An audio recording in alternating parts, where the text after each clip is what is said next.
Welcome to Virginia. My name is Sir Michael Scott. I will be your tour guide this fine British day. We really hope you've seen how awesome and insanely fun Virginia is. We kind of need more people since people are dying from stupid things like disease and malnutrition. Losers can handle low bacteria. Michael, you know your wife and kids died from smallpox and malnutrition, right?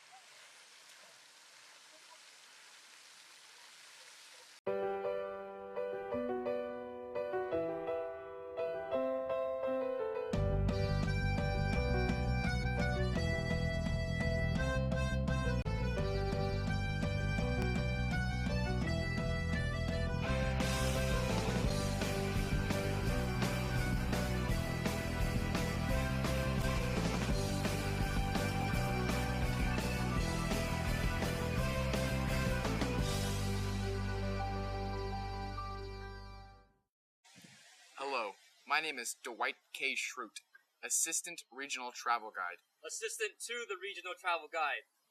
Imbecile. Let me tell you a little about Virginia, since most of the people here are brain-dead and incompetent. In 1607, the first real colony of Virginia was founded, known as Jamestown. Should have been known as Dwight-town. In 1624, Virginia was created as a royal colony that included the original Jamestown settlement. Virginia was founded by the London Company during the reign of James I. Jamestown was originally founded from a desire to gain wealth and to a lesser extent to convert the natives to Christianity. Virginia became a royal colony in 1624 when King James I revoked the charter of the bankrupt Virginia Company. He felt threatened by the representative assembly known as the House of Burgesses. His timely death in 1625 ended his plans to disbanding the assembly.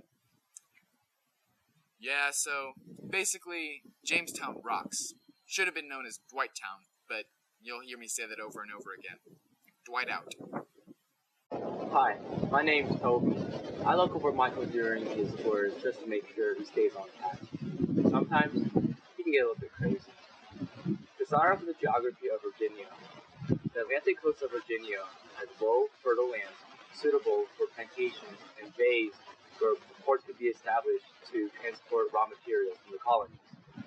The far western regions of the colony are small farms that are very self-sufficient.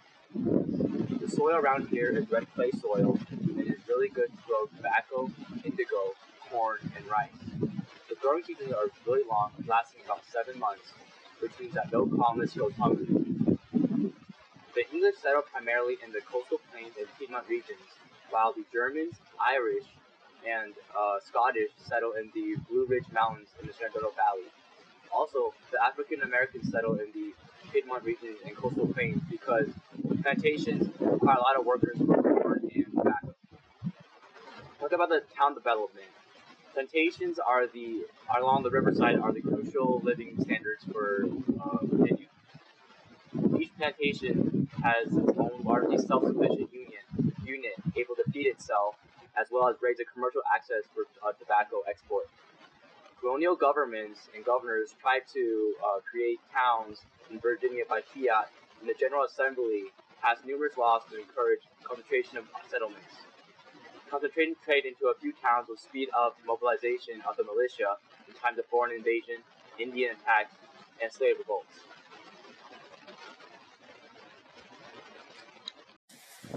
God, Toby, you're so boring. So boring you could kill people, because that's how boring you are. Because that's how boring you are.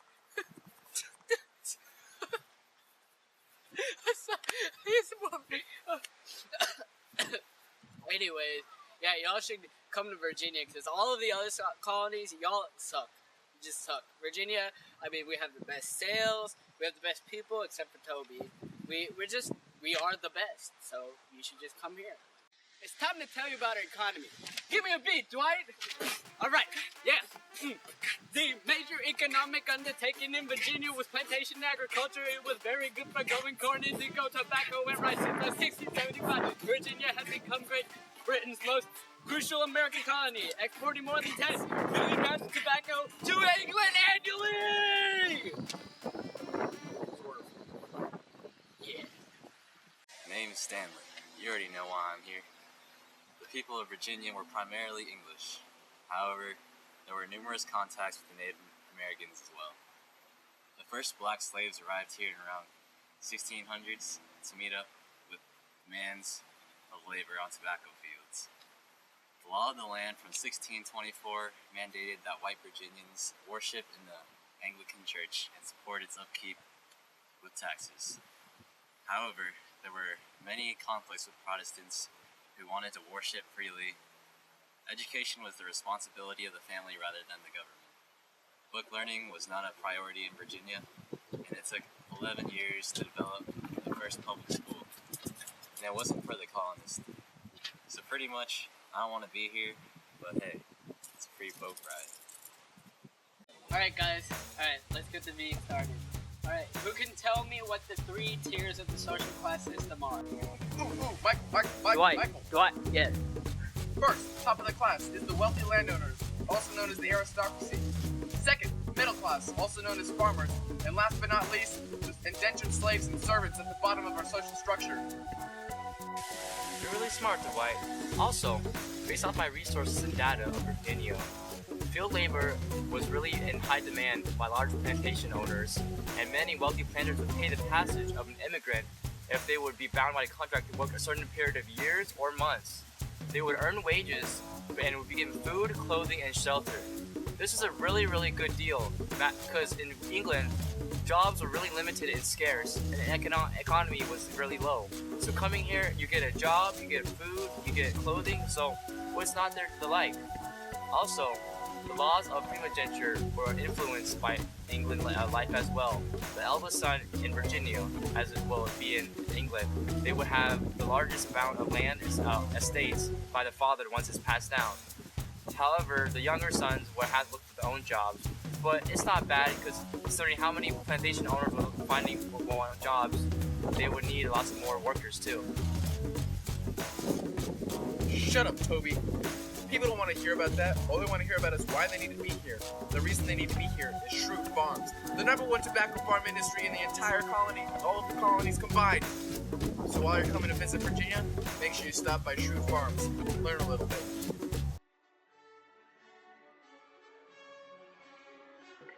Every person in the family had to do their share of work. Colonial men had to hunt for wild birds and animals. They also had to cut down trees for firewood and plant and harvest crops.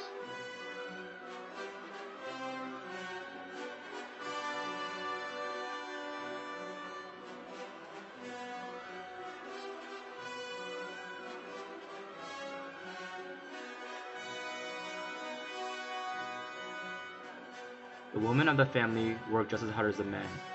They had clothing to make and meals to cook. Almost everything needed to be cleaned at the home, and the woman would make candles and soap. These jobs would take more than a day.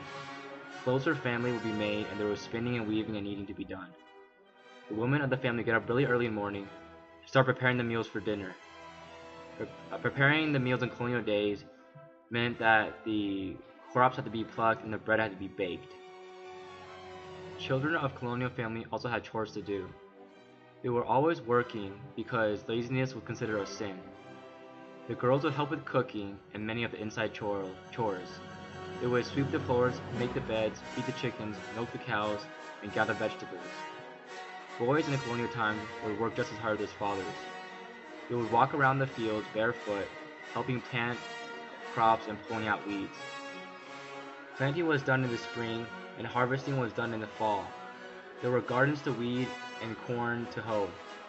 Most of the men were farmers, but some had to be trained to do different trades. Farm work was very hard, and there were always chores to do.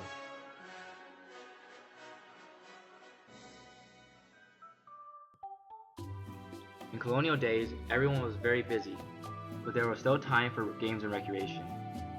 Children would play games that helped them with skills like running, jumping, and throwing. All their games were made of themes they had because there were no factories or stores that made toys. In colonial days, there were many children in the family, so girls and boys had lots of playmates. Some of the games and toys helped the children learn how to solve problems. Archery helped the boys aim and made hunting easier for them.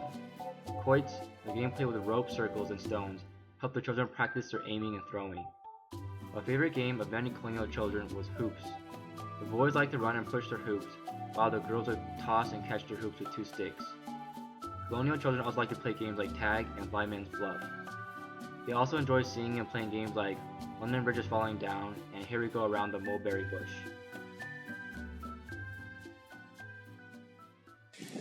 Virginia is known for its many celebrities like Captain John Smith, Pocahontas, Chief Powhatan, John Rolfe, and Kevin Bacon, starring in the Bacon Rebellion. False. Kevin Bacon was not in the Bacon Rebellion. Nathaniel Bacon was in the Bacon Rebellion. The Bacon Rebellion was due to farmers taking the law into their own hands. What are you doing here?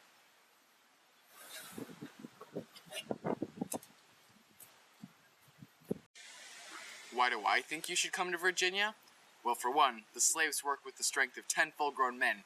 And secondly, the horses run faster than the speed of smell. And last, Schrute Farms. Why do I think you should come to Virginia? Let's see. Well, great economy, lots of money, a lot of great guys, and I'm here, so. Why do I think that all slaves should work here? Because Pretzel Day is on Wednesday, and I love my Pretzel Day.